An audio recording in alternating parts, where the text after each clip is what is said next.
አሰላሙ አሌይኩም ወረህመቱላሂ ወበረካቱሁ። ውድና የተከበራችሁ ውድ ተመልካቾቼ ሰላም እንዴት ናችሁ? እንዴት ናችሁልኝ? ሰላም ነኝ አልሐምዱሊላህ። በያላችሁበት አላህ ሱብሃነሁ ወተዓላ ይጠብቅልኝ። ጀዛኩሙላህ ኸይረን ለምታበረታቱ ላይክ፣ ሼር፣ ሰብስክራይብ ለምታደርጉልኝ አሁንም ትብብራችሁ አይለየኝ እላለሁ። ሰላማችሁ ብዝት ይበልልኝ። ውዴቶቼ የማዳም ቅመሞች ዛሬ በእናንተም ዙሪያ ነው ደግሞ ሁለተኛም የመጣሁት ማለት ነው።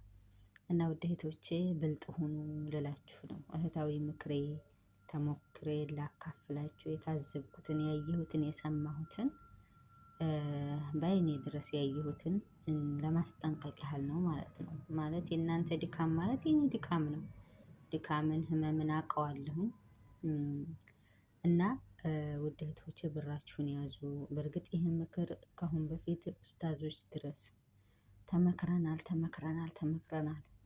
አሁን ግን ላይ ጫፍ ላይ ደርሰናል። ሁሉም ነገር በለዛው ሲሆን ያምራል አይደለ? ደከምን ኸላስ። ደግሞ ከምንም በላይ ደግሞ አይምሮ ሲደክም፣ የስራ ፍላጎት ሲደክም በጣም ይከብዳል። ብር ሳይኖር ሲቀር በተለይ በቃ ከእጅ ላፍ ሲል በቃ አይምሮአችን ሙትት ነው የሚለው። ከሞተ ደግሞ ኸላስ የስራ ፍላጎታችንን ከተዘጋ የወደፊት ተስፋ የለንም። የዛኔ በቃ ብስጭት እንደገና በቃ አርገን ከመለደም በቃ ያቺ እኮ ቀብቃባ ናት ቢሉን ወላሂ እኔ ይሄን ነው የምመርጠው አሁን ላይ ማለት ነው። ምክንያቱም ያቺ ቀብቃባዋ እህቴ በጣም ውጤታማ ሆናለኝና ማለት ነው። ይሄን ስል ላንረዳ አይደለም፣ ይሄን ስል ላንልክ አይደለም። ላኪን ግን ባናቱ ላይ መላክ ይብቃ። ዝም ብለን ዝርፍ እያረግን እየላክን በኋላ ስንሄድ ከደረጃ ወይንም በቤታችን ኋላ እንደ ጉንጫችንን ይዘን ከመተከዝ ማለት ነው። እንዲሁም በጧት በማታ በቃ ከመወራወር ቃላት፣ መጥፎ ቃላት እንዲህ አድርጌ እንዲህ ሁኜ ጠፍቶብኝ ከማለት አሁን ላይ በሚዲያውም ሆነ በየቤቱም ሆነ በቃ ይሄ ለምን ይሆናል? ኸላስ እስከዛሬው አልፏል። ላለፈው ክረምት አሁን ለ2017 ላምነው ክረምት ቤት አይሰራም አይደለ? ለወደፊት እንጂ። ስለዚህ ያለፈው ታሪካችን ኻላስ አልፏል አይደል? ለአሁኑ ግን ለፊት ለፊታችን መብሰል አለብን።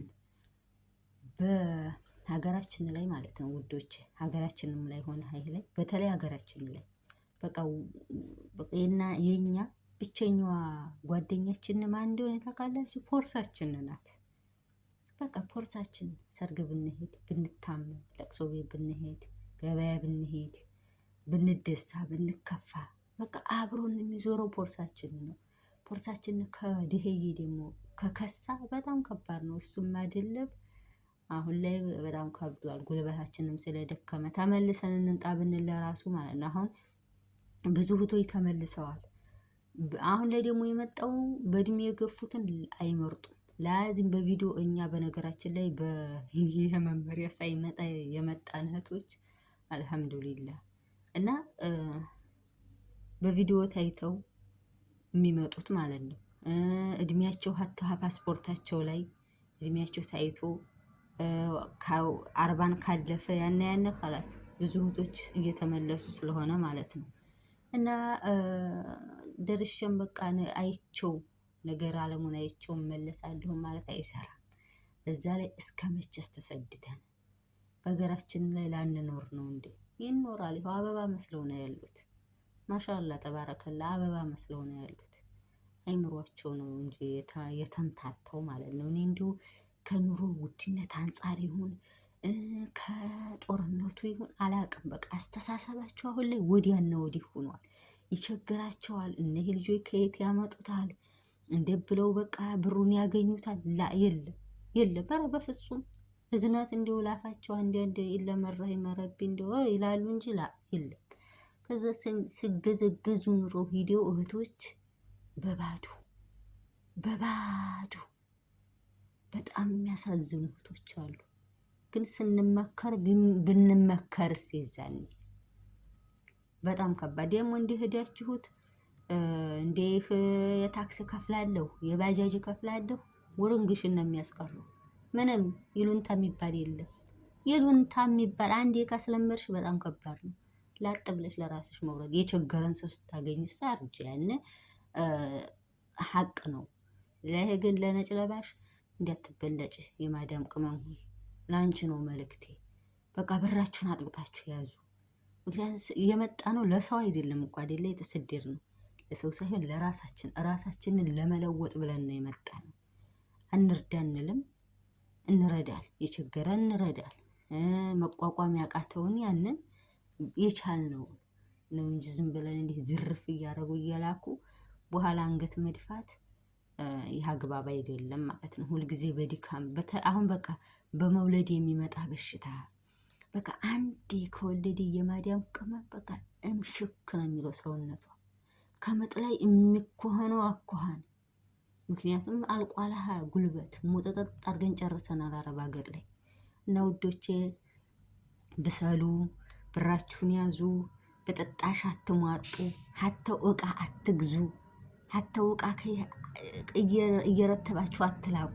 ከዛ ሞልቷል። ብር ካለ በሰማይ ላይ መንገድ ያለ ነው ተረቱ ማለት ነው። እና በእዛ ትገዙታላችሁ። ምናልባት የሚያስፈልግ ኃይል ሊኖር ይችላል። ግን ወንፊት ድረስ የምንልክ እኮ ነው። እኛ እኮ እናሳዝናል። እኛ እናሳዝናል። ሀቂቀት ወንፊት እንግዲህ የምንልክ ነን ረትበን ማለት ነው። እና ይህን ይመስላል ውድ እህቶቼ። ላይክ ሼር አድርጉልኝ፣ አድርሱልኝ ለማዳም ቅመሞች። ብሰሉ ውዶቼ። እኔ ሃይስኩል ድረስ ተምሬ ያላገኘሁትን እውቀት ያልቀሰምኩትን እውቀት ለትንሽ ወራት ሄጄ ሁሉን ታዝቤ ስለመጣሁ ነው እህቶቼ። ስለዚህ እኔ ለእናንተ ላካፍላችሁ ብዬ ነው ማለት ነው። እና አይዟችሁ፣ ተስፋ አለ፣ ነገ አለ፣ ሌላ ቀን። ተስፋ እንዳቆርጭሽ፣ ነገ ሌላ ቀን አለ። ነገ እንለወጣለን፣ ነገ እንስቃለን፣ በቀያችን ላይ እንኖራለን። ሁልጊዜ በሰው ሀገር አንኖርም። ግን ደግሞ ሰበቡን ስናደርስ ነው፣ ብራችንን አጥብቀን ስንይዝ ነው። እና እንደ ያመለጠ ብር እንኳን ስጦታ ሰጥተን አበድረን ዛሬ እያያችሁ ነው። ቁመን ሰጥተን ቁጭ ብለን ሰጥተን ቁመን ነው የምንቀበለው። እና በጣም ከባድ ነው ውዶቼ። ሰላማችሁ ብዝት ይበልልኝ። ወሰላሙ አለይኩም ወራህመቱላሂ ወበረካቱ።